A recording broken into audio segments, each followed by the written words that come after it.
ನದಿಯೇ ನದಿಯೇ ನದಿಯೇ ರಾಜನ್ಯಾರು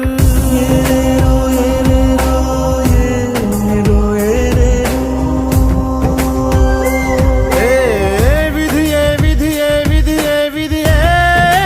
ವೀರನ್ಯಾರು ಒಂದು ಊರಿನಲ್ಲಿ ಒಬ್ಬ ಪರಾಕ್ರಮಿ ರಾಜ ಇದ್ದ ರತಿಯಂಥ ರಾಣಿಯೊಡನೆ ರಾಜ್ಯಭಾರ ಮಾಡುತ್ತಿದ್ದ ತಾನು ತನ್ನ ಪ್ರಾಣನೇ